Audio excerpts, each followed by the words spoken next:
नमस्कार।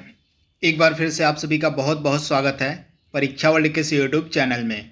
दोस्तों, वीडियो री एग्ज़ाम के लिए आज से हम हिंदी का प्रैक्टिस सेट शुरू करने जा रहे हैं। यह प्रैक्टिस सेट नंबर 1 है। इसमें हम 30 महत्वपूर्ण प्रश्नों को डेली बेसिस पर कवर किया करेंगे। तो चलिए वीडियो को स्टार्ट करते हैं बिना किसी देरी के। इसके अलावा जीएस और जीके का भी प्रैक्टिस सेट वीडियो एग्जाम के लिए हम चला रहे हैं। तो चलिए वीडियो को स्टार्ट करते हैं। पहला प्रश्न आपके स्क्रीन पर है, हिंदी में ध्वनियाँ कितने प्रकार की होती हैं? आपको बताना है हिंदी में ध्वनियाँ कितने प्रकार की होती हैं। तो हिंदी वर्णमाला में ध्वनियाँ जो हैं मुख्यतः 2 प्रकार की होती हैं। तो राइट आंसर आपका क्या हो जाएगा? ऑप्शन ए, 2 प्रकार की। पहला आपका स्वर हो जाएगा और दूसरा आपका क्या हो जाएगा? दूसरा आपका व्यंजन हो जाएगा। तो ये चीज़ आप याद रखिएगा। मात्रा के आधार पर स्वर कितने प्रकार के होते हैं? मात्रा के आधार पर स्वर कितने प्रकार के होते हैं? तो मात्रा के आधार पर स्वर जो है आपके 2 प्रकार के होते हैं। ऑप्शन आपका ए यहाँ पे बिल्कुल सही हो जाएगा। मात्रा के आधार पर स्वर जो है आपके 2 प्रकार के होते हैं। एक आपका ह्रस्व स्वर हो जाएगा, एक आपका ह्रस्व स्वर हो जाएगा। इसमें क्या क्या आता है? तो इसमें आपका अ आ जाएगा, छोटी ई आ जाएगा और इसके बाद ऊ आ जाएगा, इसके बाद री आ जाएगा आपके ह्रस्व स्वर में। और इसके बाद एक आपका दीर्घ स्वर होता है। दीर्घ स्वर में कौन कौन सा आता है? तो दीर्घ स्वर में आपका आ हो जाएगा, बड़ी ई हो जाएगा, इसके बाद ऊ हो जाएगा, इसके बाद आपका ए हो जाएगा, ए इस प्रकार वाला ए, और ये हो जाएगा आपका। इसके बाद ओ हो जाएगा और औ हो जाएगा, औ, और इसके बाद तो ये अंग। तो इसकी भी आप याद रखिएगा। तो ह्रस्व स्वर में अ, ई, उ, री। दीर्घ स्वर में आ, ई, उ, ए, ओ, औ। तो ये चीज़ आप याद रखिएगा। इसके बाद अगला प्रश्न आपके सामने है, जिह्वा के आधार पर स्वर कितने प्रकार के होते हैं? जिह्वा के आधार पर स्वर कितने प्रकार के होते हैं? तो जिह्वा के आधार पर स्वर आपके कितने प्रकार के हो जाएंगे? तो 3 प्रकार के। ऑप्शन आपका बी यहाँ पे बिल्कुल सही हो जाएगा। जिह्वा के आधार पर स्वर जो है 3 प्रकार के होते हैं। कौन कौन से, आइए इनको देख लेते हैं। तो यहाँ पे आप देख पा रहे हैं, एक हो जाएगा आपका अग्र स्वर जिसमें ई ए हो जाएगा। मध्य स्वर में आपका अ हो जाएगा। पश्च स्वर में आपका आ, उ, ओ, औ हो जाएगा। तो इसके बारे में आप याद रखिएगा, इंपॉर्टेंट है। और अगला प्रश्न आपके सामने है, निम्न में से कौन सा शब्द पुल्लिंग है? इसमें से कौन सा शब्द पुल्लिंग है? तो दिए गए ऑप्शंस में से आभार जो है आपका पुल्लिंग शब्द है। ऑप्शन आपका डी वाला बिल्कुल सही हो जाएगा। आभार जो है आपका पुल्लिंग शब्द है। बाकी दया, माया और भाषा आपके स्त्रीलिंग शब्द हैं। तो राइट आंसर आपका क्या हो जाएगा? Option D. अगला प्रश्न आपके सामने है, और निम्न में से कौन सा शब्द पुल्लिंग है? इसमें से कौन सा शब्द पुल्लिंग है?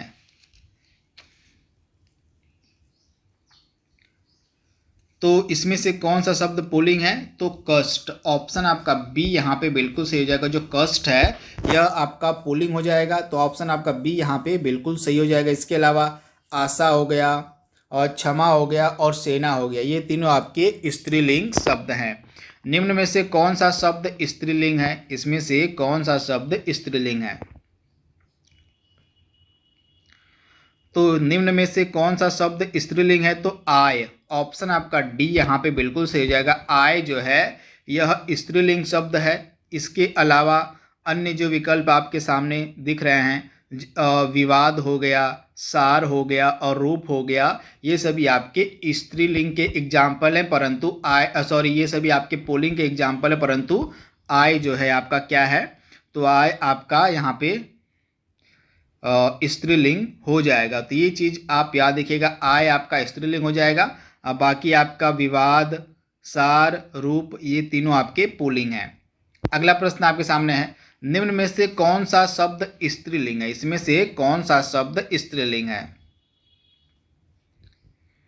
तो 4 ऑप्शंस में से कौन सा शब्द स्त्रीलिंग है? तो सभा, यानी कि ऑप्शन आपका डी यहाँ पे बिल्कुल सही हो जाएगा। सभा जो है आपका स्त्रीलिंग शब्द है। तो इसके बारे में आप याद रखिएगा, सभा। और संधि कितने प्रकार की होती है? संधि कितने प्रकार की होती है?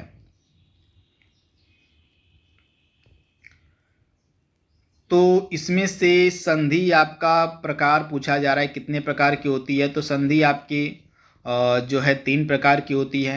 ये 3 प्रकार कौन कौन से हैं? एक आपकी स्वर संधि हो गई, स्वर संधि के बाद एक आपकी व्यंजन संधि हो गई, और व्यंजन संधि के बाद आपकी एक विसर्ग संधि हो गई। चलिए कमेंट बॉक्स में आप बताइए कि स्वर संधि के कितने प्रकार होते हैं, और उनके प्रकारों को भी आप कमेंट बॉक्स में बताइएगा जल्दी से। अगला प्रश्न आपकी स्क्रीन पर है, पुस्तकालय। पुस्तकालय में कौन सी संधि है? यहाँ पे थोड़ा सा टाइपिंग मिस्टेक है। पुस्तकालय आपका इस प्रकार से रहेगा, पुस्तकालय। पुस्तकालय में कौन सी संधि है? तो पुस्तकालय में आपकी कौन सी संधि हो जाएगी? तो पुस्तकालय में आपकी हो जाएगी दीर्घ संधि। ऑप्शन आपका ए यहाँ पे बिल्कुल से हो जाएगा। पुस्तकालय में आपकी दीर्घ संधि हो जाएगी। और पुस्तकालय का संधि विच्छेद क्या होता है? तो पुस्तक धन आलय। पुस्तक धन आलय जो है पुस्तकालय का संधि विच्छेद होता है। तो ये चीज आप याद रखिएगा। अभिधन उदय का संधि बताना है, क्या होगा? अभिधन उदय की संधि आपको करना है, क्या होगा? अभिधन उदय आपका हो जाएगा अभ्युदय, यानी कि ऑप्शन आपका ए वाला यहाँ पे बिल्कुल सही हो जाएगा, अभ्युदय। इंपॉर्टेंट प्रश्न। तथा यह किस संधि का एग्जाम्पल है? तो यह आपका यड़ संधि का एग्जाम्पल है। किस संधि का? तो यह आपका यड़ स्वर संधि का एग्जाम्पल है। तो ऑप्शन ए आपका बिल्कुल सही है। अगला प्रश्न आपके सामने है, यथासंभव में कौन सा समास है? यथासंभव में कौन सा समास है?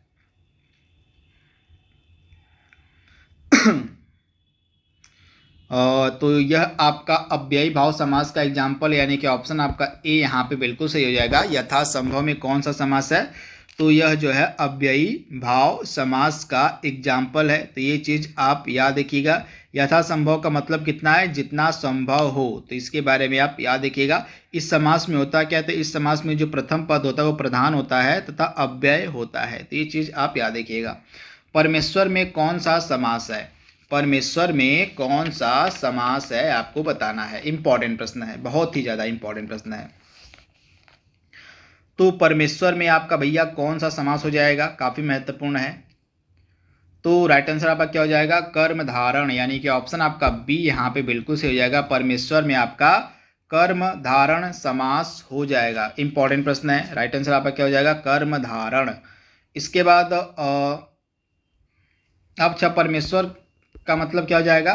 परम है जो ईश्वर। तो आप याद देखिएगा, परमेश्वर मतलब परम है जो ईश्वर। इसमें आपका कर्म धारण समास हो जाएगा।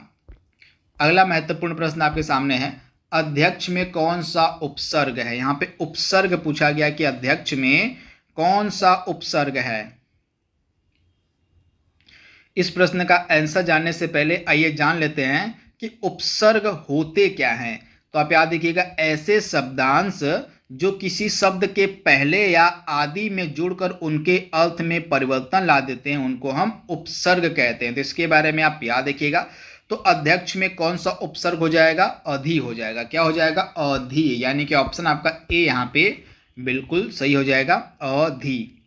इसके बाद अधि उपसर्ग से अन्य भी बनते हैं शब्द, जैसे अधिमूल्य हो गया, अधिग्रहण हो गया, अधिराज हो गया। ये सभी भी शब्द जो हैं अधि उपसर्ग से ही बने हुए हैं। संग्राम में कौन सा उपसर्ग है? संग्राम में कौन सा उपसर्ग है? तो ऑप्शन बी सम। ऑप्शन बी आपका बिल्कुल सही हो जाएगा। संग्राम में सम जो है उपसर्ग है। तो इंपॉर्टेंट प्रश्न है, ऑप्शन आपका बी यहाँ पे बिल्कुल सही है। अगला प्रश्न आपके सामने है, सावधानी में कौन सा प्रत्यय है? सावधानी में कौन सा प्रत्यय है? तो सावधानी में कौन सा प्रत्यय है? तो आपका हो जाएगा ई। ऑप्शन आपका सी यहाँ पे बिल्कुल सही हो जाएगा। सावधानी में आपका ई प्रत्यय लगा हुआ है। तो ऑप्शन ए आपका बिल्कुल सही है। यहाँ पे प्रत्यय में होता क्या है? तो प्रत्यय में प्रत्यय होते क्या है? तो वे शब्दांश जो शब्दों के अंत में जुड़कर, आप याद देखिएगा, वे शब्दांश जो शब्दों के अंत में जुड़कर उनके अर्थ में विशेषता उत्पन्न कर देते हैं उनको हम प्रत्यय कहते हैं। तो ये चीज आप याद रखिएगा। प्रत्यय में जो है अंत में जुड़कर वे अर्थ की विशेषता को उत्पन्न करते हैं। जैसे सावधानी में आपका प्रत्यय ई हो गया है, तो इसके बारे में आप याद रखिएगा। इसके बाद ई प्रत्यय से बनने वाले अन्य शब्द भी हैं, जैसे आप याद रखिएगा किसानी हो गया, बदमाशी हो गया, महाजनी हो गया, दलाली हो गया, जालसाजी हो गया। जिंदगी में कौन सा प्रत्यय है? जिंदगी में कौन सा प्रत्यय है? तो गी हो जाएगा। ऑप्शन आपका ए यहाँ पे बिल्कुल सही हो जाएगा। जिंदगी में कौन सा प्रत्यय है? तो गी प्रत्यय है। अगला प्रश्न आपकी स्क्रीन पर है, निम्न में से कौन सा शब्द तत्सम है? निम्न में से कौन सा शब्द तत्सम है? तो निम्न में से कौन सा शब्द तत्सम है? तो इसमें से आपका प्रिय, ऑप्शन आपका ए वाला जो है बिल्कुल सही हो जाएगा। जो प्रिय शब्द है यह तत्सम का एग्जाम्पल है। तो प्रिय का तद्भव क्या होता है? प्रिय का तद्भव यहाँ पे हो जाएगा पीय। तो इसके बारे में आप याद रखिएगा। और निम्न में से कौन सा शब्द तत्सम नहीं है? इसमें से कौन सा शब्द तत्सम नहीं है?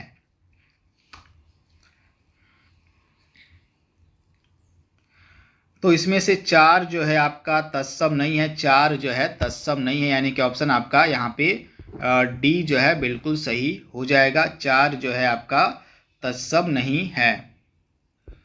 तो आइए इनके बारे में देख लेते हैं। तो चारों जो ऑप्शन में आपके दिए गए हैं तत्सम तद्भव, तो यहाँ पे प्रिय का तद्भव होता है पी होता है, मयूर का मोर होता है, चतुर्थ का चार होता है, वचन का बचन होता है, श्लाका का सलाई होता है और तिक्त का तीता होता है। तो इसके बारे में आप याद रखिएगा। अगला प्रश्न आपके सामने है, निम्न में से कौन सा शब्द विदेशज है? इसमें से कौन सा शब्द विदेशज है? तो इसमें से कौन सा शब्द विदेशज है? तो इसमें से रिक्शा जो है आपका विदेशज है, यानी कि ऑप्शन आपका ए यहाँ पे बिल्कुल सही हो जाएगा। रिक्शा जो है आपका विदेशज शब्द है, तो ऑप्शन ए आपका बिल्कुल सही हो जाएगा। तो इसके बारे में आप याद रखिएगा। इसके बाद बाकी आपका जूता हो गया, तेंदुआ हो गया, सभी आपके देशज शब्द हैं। और गाय कौन सी संज्ञा है? गाय में कौन सी संज्ञा है? गाय में कौन सी संज्ञा है?